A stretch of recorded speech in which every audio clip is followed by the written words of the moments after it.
قرآن کریم میں پارہ نمبر 2 سورہ بقرہ رکوع نمبر 15 آیت نمبر سورہ بقرہ کی 238، اس میں ایک آیت ہے، اس میں ایک نماز کا نام لیا گیا ہے، صلاۃ الوسطیٰ، حافظوا علی الصلوات والصلاۃ الوسطیٰ۔ ترجمہ ہے، آسان ترجمہ قرآن حضرت مفتی تقی عثمانی صاحب: تمام نمازوں کا پورا خیال رکھو اور خاص طور پر بیچ کی نماز کا، یعنی صلاۃ الوسطیٰ جو یہ نماز ہے، یہ کون سی نماز ہے؟ علماء کے الگ الگ اقوال ہیں کہ وسطیٰ سے مراد کون سی نماز ہے۔ حضرت مفتی تقی عثمانی صاحب فرماتے ہیں بیچ کی نماز سے مراد عصر کی نماز ہے، اس کا خاص طور پر اس لیے ذکر کیا گیا ہے کہ عام طور سے اس وقت لوگ اپنا کاروبار سمیٹنے میں مشغول ہوتے ہیں اور اس مشغولیت میں بے پرواہی ہونے کا امکان زیادہ ہے، اس لیے اس نماز کا خاص کر خیال رکھنے کو کہا گیا ہے۔ اور مفتی تقی عثمانی کے والد محترم حضرت مفتی شفیع عثمانی صاحب رحمۃ اللہ علیہ معارف القرآن میں اسی آیت کے تحت لکھتے ہیں کہ بیچ والی نماز سے مراد نماز عصر ہے، کیونکہ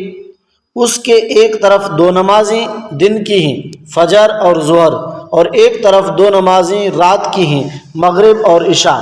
اس کی تاکید خصوصیت کے ساتھ اس لیے کی گئی کہ اکثر لوگوں کو یہ وقت کام کی مصروفیت کا ہوتا ہے، اس وجہ سے اس نماز کا خاص کر دھیان رکھنے کو کہا۔ نمبر 3 پہ تفسیر القرآن، مفتی محمود باردولی وہ فرماتے ہیں کہ صلاۃ الوسطیٰ کی الگ الگ اقوال ہیں، حالات اور زمانے کے اعتبار سے ہر قول کی اہمیت ہے۔ جن علاقوں میں جس زمانے میں رات کو خریداری زیادہ ہوتی ہے تو عشاء صلاۃ الوسطیٰ ہو جاتی ہے، اور ویسے زیادہ تر اقوال عصر کی متعلق ہے، یعنی زیادہ تر قول عصر کی نماز کے بارے میں ہی ہیں۔ مفتی سعید صاحب پالن پوری رحمۃ اللہ علیہ اپنی تفسیر ہدایت القرآن میں فرماتے ہیں متعدد صحیح احادیث میں صلاۃ الوسطیٰ کی تفسیر نماز عصر سے ہوئی ہے، کیونکہ اس کے ایک طرف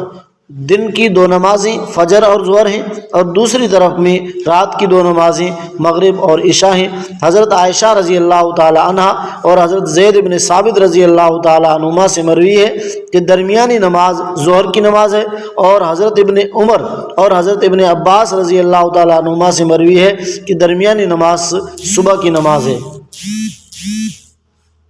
مرفوع احادیث کی موجودگی میں ان حضرات نے دوسری تفسیر کیوں کی، یعنی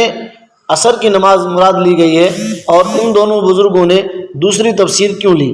اس کا جواب یہ ہے کہ نبی کریم صلی اللہ علیہ وسلم نے عصر کو صلاۃ الوسطیٰ کا مصداق اس لیے نہیں قرار دیا تھا کہ وہ عصر کی نماز ہے، بلکہ اس نماز میں لوگوں کی غفلت برتنے کا امکان تھا، اس لیے اس کو مصداق بنایا گیا تھا۔ بعد میں جب لوگ ظہر اور فجر میں غفلت برتنے لگے تو مذکور صحابہ نے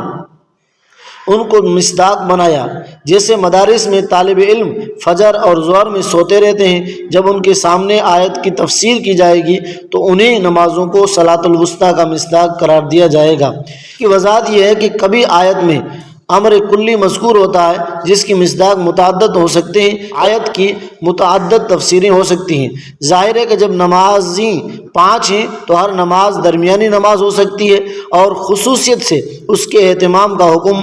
بربنائے غفلت دیا گیا ہے۔ پس مختلف زمانوں میں لوگ جس نماز میں غفلت برتنے لگے، صحابہ نے اسی کو آیت کا مصداق قرار دیا تاکہ لوگوں کو غفلت سے دور کریں۔